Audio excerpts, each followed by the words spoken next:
iremos falar um pouco sobre a segunda lei de Newton, que trata sobre força, massa e aceleração. Também falaremos um pouco sobre como lançar um satélite, usando um foguete de água.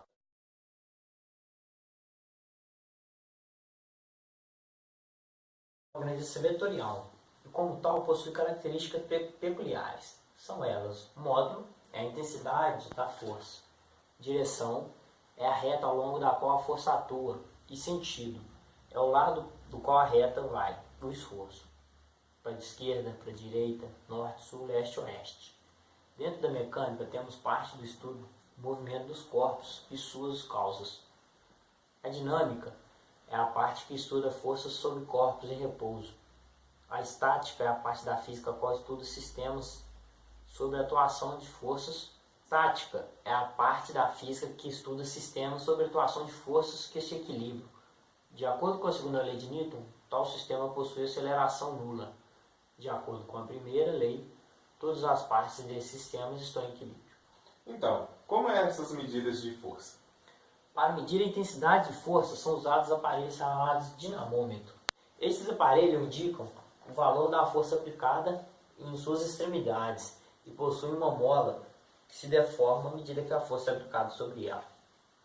As unidades de medida de força comumente utilizadas são o quilograma-força e o newton. Para o caso de uma força, uma unidade muito utilizada na prática diária é 1 quilograma-força, que se representa por 1 kgf. Então, vou falar um pouco sobre o que é massa inercial. É quando duas partículas diferentes interagem num choque mecânico.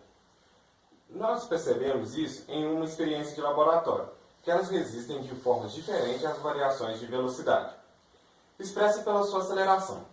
A partícula que sofre menor variação de velocidade, isto é, a que tem menor aceleração considerada a mais inerte, quando durante o choque entre as duas, as partículas, a aceleração varia.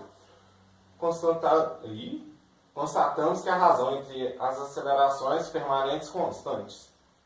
A partícula que sofre menor variação de velocidade, isto é, a que tem menor aceleração, é considerada a mais inerte.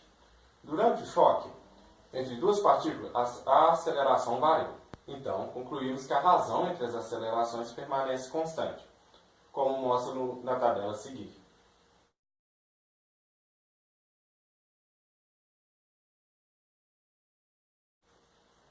O exemplo nos mostra que a partícula 2 é mais inerte que a primeira, uma vez que a sua aceleração vale sempre a metade da aceleração da primeira partícula.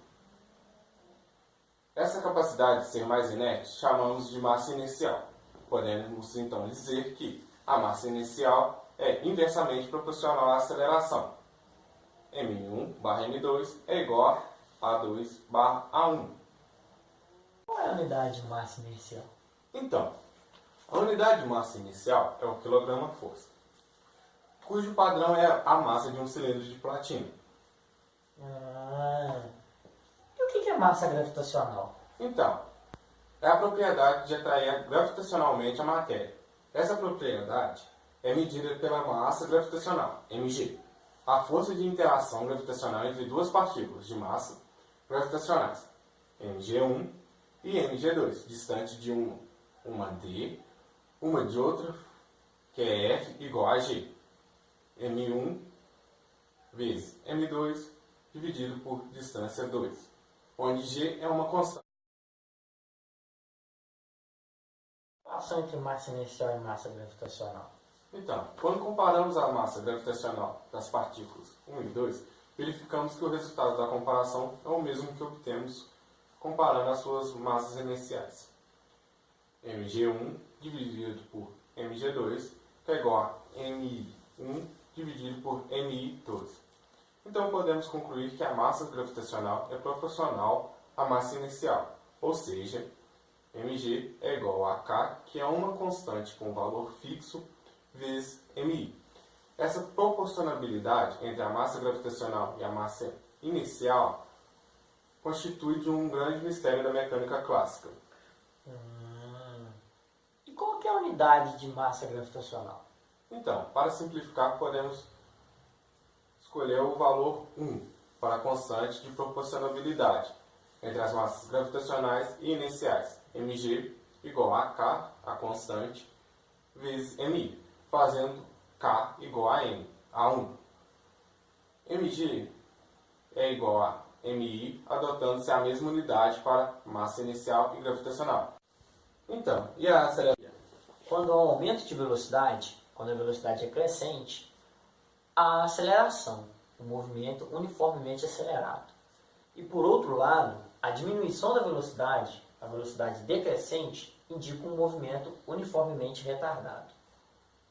A aceleração escalar média, como que fica? A aceleração escalar média representa a variação em determinado tempo e, consequentemente, a aceleração adquirida por esse corpo, expressada pela seguinte forma: AM é ΔV sobre ΔT, onde o ΔV é a variação de velocidade final menos a inicial, e o ΔT é a variação do tempo, o tempo final menos o nosso tempo inicial. Ah, entendi. Então é assim que faço para calcular a aceleração escalar média? É isso aí.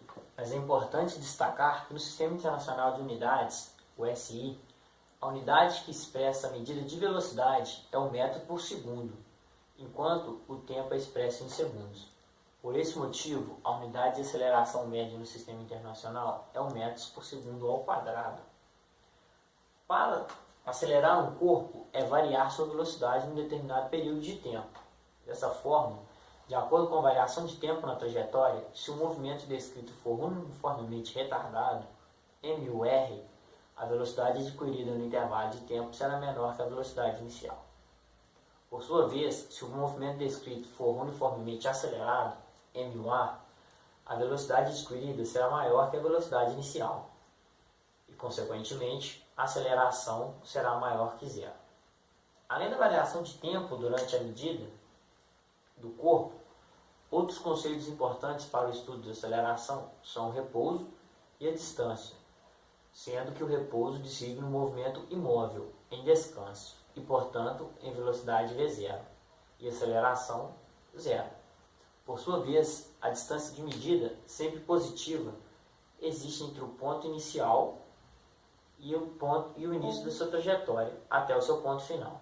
Em outras palavras, a distância entre dois pontos, inicial e final, corresponde à medida de comprimento do segmento da reta que os conecta. Durante a trajetória do corpo, outros conceitos importantes para o estudo de aceleração são o repouso e a distância, sendo que o repouso designa um corpo imóvel, em descanso e, portanto, sem velocidade, v igual a zero, e sem aceleração, a igual a zero. Por sua vez, a distância é a medida sempre positiva existente entre o ponto inicial, ou seja, o início da trajetória, até o seu ponto final. Em outras palavras, a distância entre dois pontos, inicial e final, corresponde à medida do comprimento do segmento da reta que os conecta. Entendi. E a aceleração escalar instantânea? Diferentemente da aceleração escalar média, a aceleração instantânea descreve a aceleração de um corpo em determinado instante. Fala um pouco sobre satélites. Então, satélites artificiais são equipamentos construídos pelo homem, que após serem lançados no espaço, permanecem em órbita ao redor da Terra. Esses equipamentos se tornaram fundamentais para o uso de tecnologias na Terra, comunicação e estudos sobre os planetas. Mas e suas órbitas? Então, ela foi criada no século XVII por Isaac Newton, que idealizou a possibilidade de lançamento de objetos que pudessem permanecer em órbita ao redor da Terra.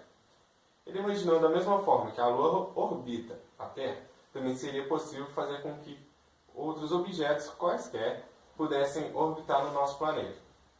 Se um objeto for lançado horizontalmente de um alto de uma montanha, ele descreve uma trajetória curva até tocar o Sol, aumentando-se a velocidade de um lançamento e a distância horizontal percorrida pelo objeto também aumenta.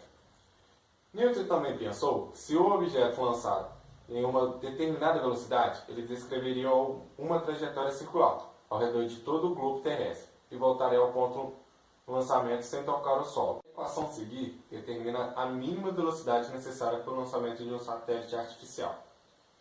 V, que é a velocidade, é igual a raiz de g, que é uma constante de gravitacional, universal vezes m sobre r. R, que é o raio na órbita do satélite, e m, a massa da Terra. Lançamento. Então, os satélites artificiais são levados até a altura desejada a bordo de um ônibus espacial ou acoplado a um foguete. Ao atingir a altura desejada, o satélite é acelerado até que atinja a velocidade necessária para manter sua órbita. Os satélites ocupam posições ao redor da Terra. Não existe atrito com o ar, que o garante que não haja perda de energia cinética. Com isso, o satélite mantém um movimento por inércia. A seguir, iremos mostrar um exemplo de foguete, um foguete de água, o seu lançamento e como ele funciona.